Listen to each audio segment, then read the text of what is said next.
Hi guys, and welcome back to Maltbox, the non-chill filtered whiskey blog.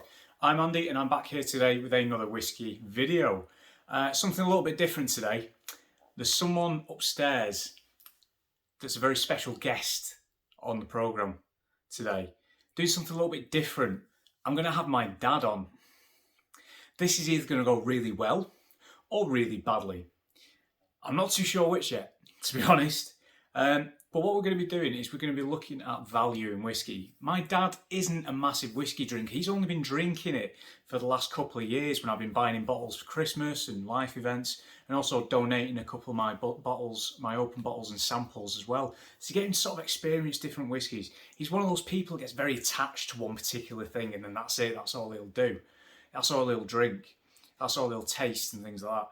So I try to expand his horizons a little bit, get him sort of like exploring different styles a little bit more. And what I want to try and do is get him to identify sort of prices, value, and basically if he enjoys it, more importantly, because that's what it's all about, isn't it? So without further ado, let's get cracking. Doing something a little bit different, as you can kind of already see, in the sense that I've got a special guest. Special? Special. Very special. Special guest in the form of my dad. So, Dad, if you want to say hello. Hi, everybody. I'm just glad you didn't say hello, Dad, to be honest. That's one dad joke that we managed to skip, so that's good. So, the purpose of this video today is something a little bit different. We've both got, what you guys can't see, is we've both got 3 whiskies in front of us, right? Because my dad's only been drinking whiskey for a couple of years. About 2 years. Yeah. About 2 years. Where it started, where I bought him a bottle of Buffalo Trace. Then he just kept drinking Buffalo Trace, so I had to buy something different. And I just basically give him bottles that I've got halfway through or that I might have reviewed and things like that. So you've had a few more recently, haven't you? Like Yes. A couple of different sort of like peated Drams, bits, variety across Scotch. A big variety, yes. Big variety across Scotch. So what I wanted to do is kind of do a bit of an experiment. It's not a test. What this basically is going to be, it's around value and what people's interpretation of value is. You've got to bear in mind that whiskey has increased dramatically in price in the last 10 years, but there's still a lot of great value stuff out there that's stayed pretty solid and you can get pretty easily. So what we're going to do is we're just going to go through 3 whiskies that we've got in front of us, just do a bit of a tasting of them, see what we like, see if we like them, and then I'm going to ask my dad to say which he thinks is the most expensive, which is the cheapest, and which is kind of the mid-range in terms of the price between the 3, and also what he thinks they might cost, which is probably for me going to be the most interesting bit. Because when was the last time you got your wallet out? Oh, 1997. what year is it? I don't even think the euro was around the last time you got your wallet out, was it? No. No, there's a lot of moths in there, so that'll be interesting. So without further ado, we're going to go left to right. That's left. So you've got 1, 2, 3.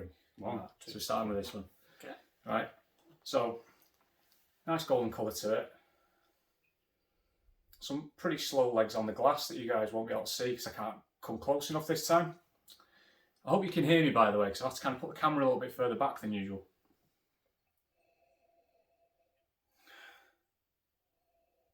Straight in there, not messing about. What did it smell like? Did you like it? It smelled quite peaty. Peaty. I think that's got a quite peaty smell. An earthy smell. Earthy. I was panicking for a minute. Like for me, I get a bit of honey, a bit of toffee, a bit of spice. There is an earthiness to it, like sort of a herbal quality. It's quite sweet. Sweet, yeah, good It's shout. quite sweet. It hasn't got a big kick on the back of the throat as some of the whiskies do. Okay, it's quite smooth. It's quite easy, smooth. easy to drink. That is quite smooth. That is quite easy to drink. Yes. What about the texture of it? Do you think it's quite thick or quite thin? When you drink it, It is oily. quite. I would, looking at what is left around the outside of the glass, I would say it's actually quite a thick. Quite a thick. Yes. I think it's quite viscous. It's quite syrupy. Yeah. Nice oily texture. Possibly non-chill filtered. I mean, full disclosure, I know what these are, obviously, because I poured them. So, Yeah. I I quite like that. You like it? I do. Well, that's a good start. I do like that. Good, good. Right, I'm going to have another one of these, to be honest. Again, a little bit of honey and spice, bit of gingerbread. That you could quite easily drink on a really hot day with a little bit of ice. Bit of ice. Yeah. Good shout.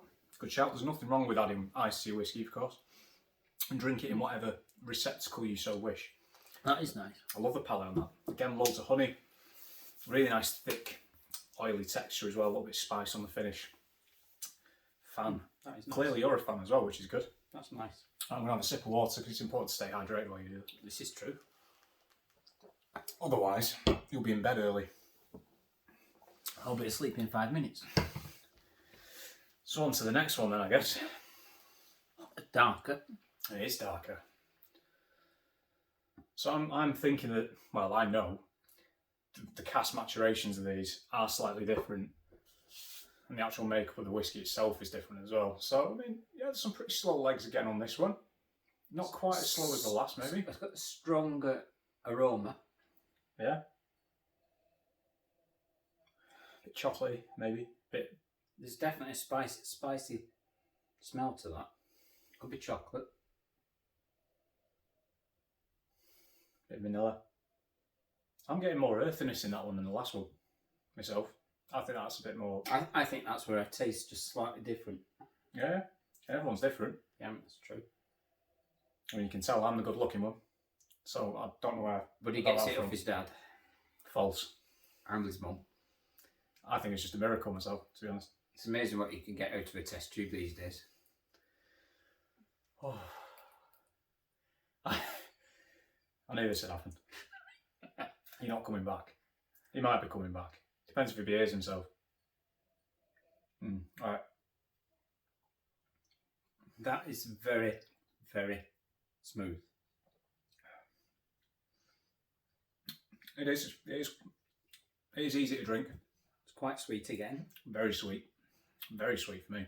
It doesn't have the same aftertaste as the first whiskey did. Mm-hmm. In a good way or a bad way? It depends if you like a little bit of a kick with your drink. Mm-hmm. The first one was definitely heads above this one. If you want to know you're drinking. If you want to know you're drinking. Yeah. This is something that you could probably drink a lot of without realising how much you are actually... It's a good job I did the portions then, isn't it? Really? Yes, right. it is. Yes. I am quite generous with my portions as well. That's quite easily a double or a triple maybe. I see what you mean. It's a little bit, for me, a little bit maybe more, not subdued, but a bit more subtle. There is a vanilla-y type taste to that, a vanilla essence to that. But so far of the two, I definitely prefer the first one. Okay. But that's, and again, it's not as quite as syrupy as the first one either. I was just going to say that. It's not quite as thick. No. Not quite as, texture's a little bit thinner, but it's still got a decent bit of body behind it, just not as much as the first one. You could probably put that in coffee and have it something like a, yes.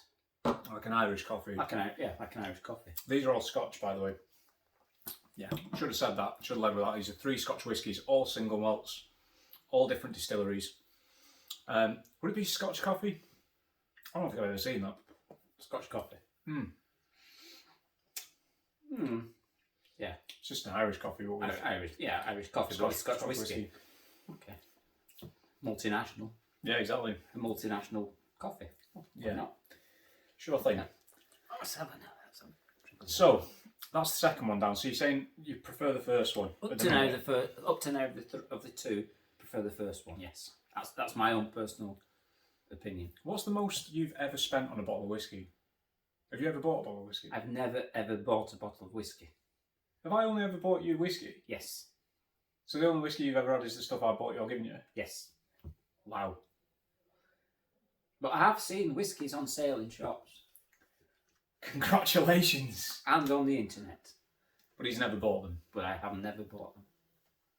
because I don't normally buy whiskey, because I don't normally drink whiskey. Or anything really. Just But yes. unless it's a model, maybe a plain model. Yes, not the other type. No, Obviously. no, I have to give that up. Yeah, my dad's, as well as being a serial modelist, apparently, he's into his aircraft. That's your main hobby, I'd say, isn't it?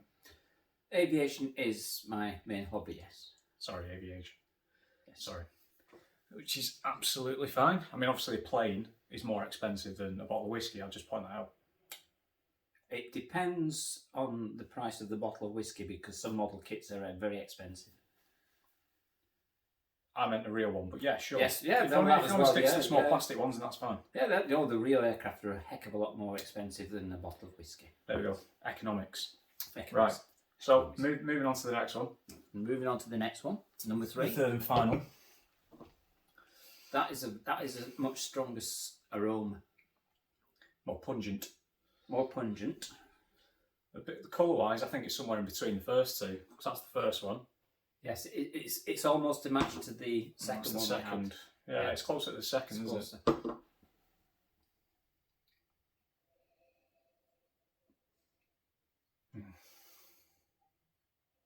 There's almost a medicinal smell to that. Fair. It's TCP kind of thing. almost like a TCP type ointment or antiseptic rub. Yes. Iodine. Yeah, iodine's iodine's probably a good match. I wouldn't drink iodine, by the way, just... Viscosity wise, it's on a par with the second one. Maybe a little bit thinner than the first still, you think? Definitely thinner than the first one. Okay. Taste wise,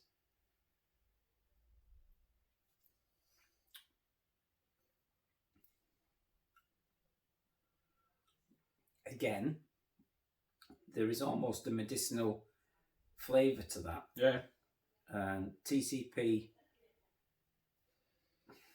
mouthwash gargle type consistency or taste. Bit of heat in there, maybe. A little bit of heat at the back. Not as strong as the first one. Right. On a par with the second one.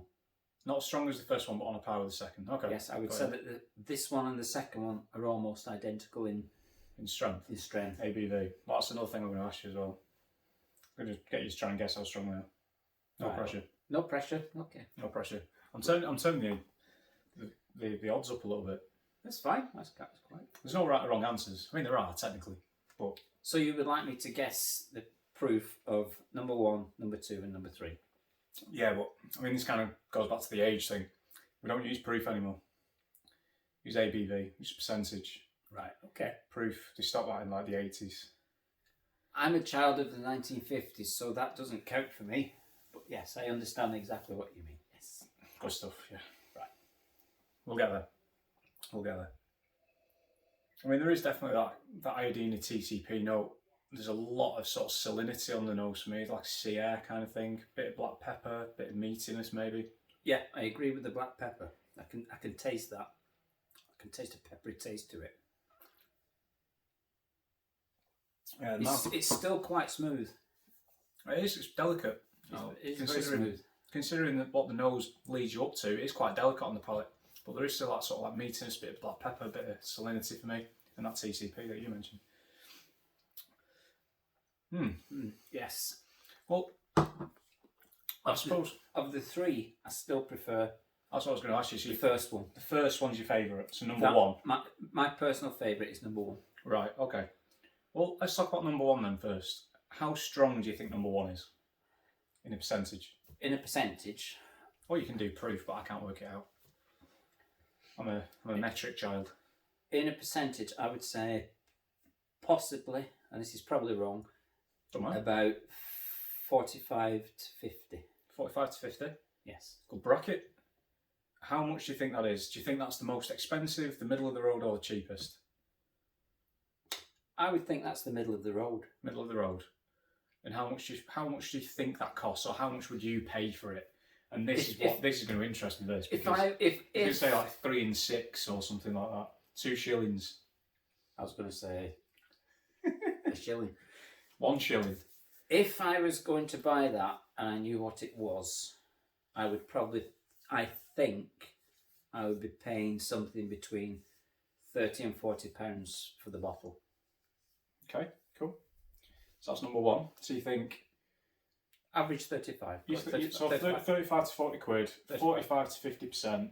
Yeah. And you think that's the middle of the road out of the three in terms of price? I think that's the... Well, yes, I think so. So you think that so far, from your point of view, given what you said, and like, you know, you clearly enjoyed it and the flavours you thought were nice. Yes. Does that provide value to you at the price that you said? If I was a whiskey drinker and I was deliberately going out to buy whatever that specific whiskey is, yeah, I would say that was probably good value for money. Okay. So we say middle of the road for number one. Number two. Number two. I would say that is probably the most expensive. Okay. And percentage-wise, I would think that's probably between 40 and 50, on bordering maybe slightly over, maybe 52 to 54. But okay, between 45 and 52%. Right. Okay.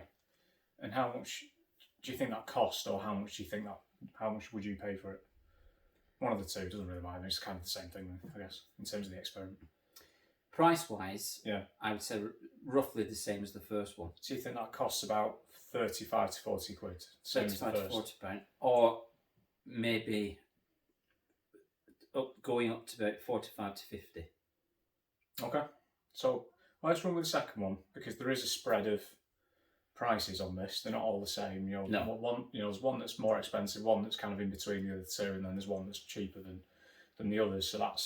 So 45 to 50.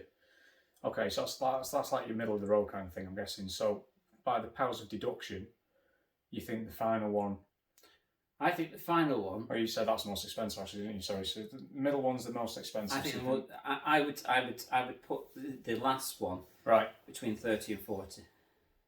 30 and 40 quid. Yes. Right. Okay. And in terms of how strong do you think it was? Like 40, 45, 50? That's difficult. I would put that between. It is difficult to pick that one. I would put that between 35 and 45 pounds. So the same as the first one. Percent. Oh, percent proof. Right. Okay. Well, that'll be over 40 because it has to be 40. Right. So if we say 40 to 45. And price-wise, probably between 30 and 40 pounds. So what did you say for the first one? 35 to 40? Yes. The second one you said 45 to 50? Yes. Or 40 to 50? And the third one you said 30 to 35? Yes. Right, okay. Well, I'll reveal what they are. So, I mean, did you enjoy them, I suppose? I enjoyed the first one better than the other two.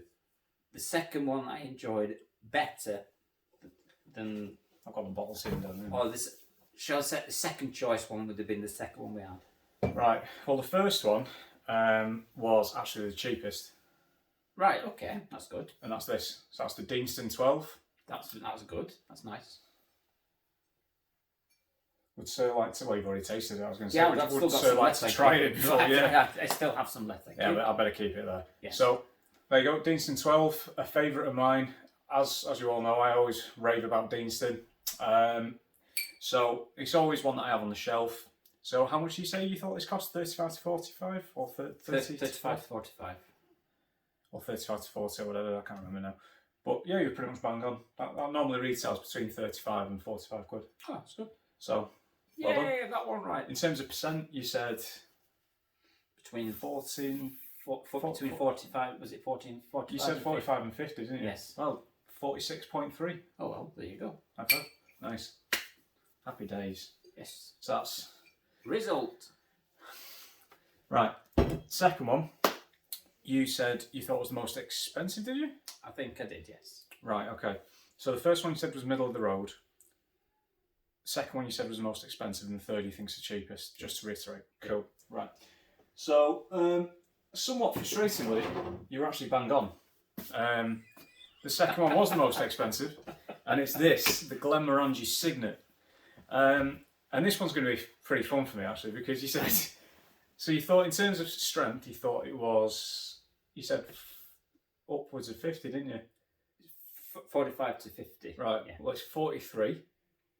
So it's 43%. Okay. So it's the weakest one in the lineup. Right. In fact, sorry, it's 46%. So it is. Oh, actually, it's the second weakest. Second weakest. Yeah, 46%. And there it is in all its lovely, typically Glenmorangie posh boxed glory.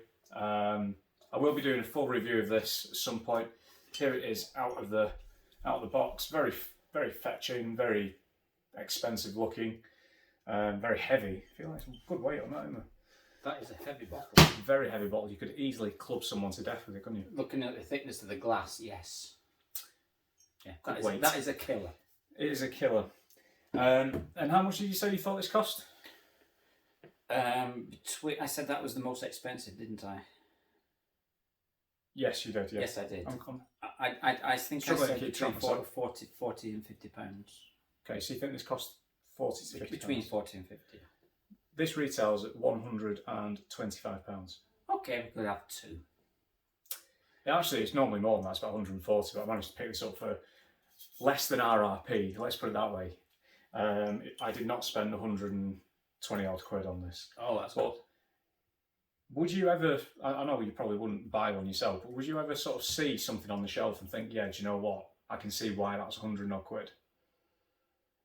Not until I'd actually tasted it. Which is a fair assessment. Good stuff. Good stuff. Well, so far, so pretty good, actually. Good. So, the third and final one.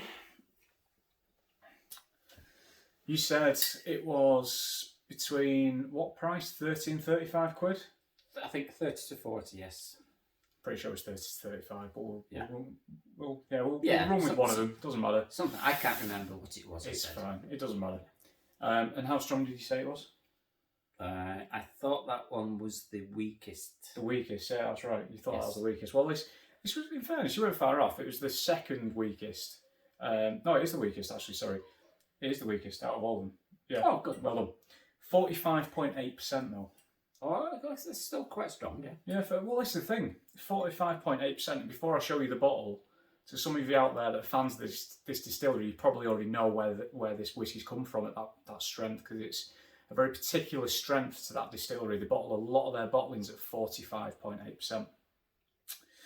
And in terms of cost, so you said 30 to 35 quid, strength 45.8%. Here we are.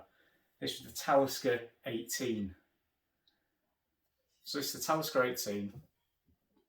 Retails at around 88 to 90 quid.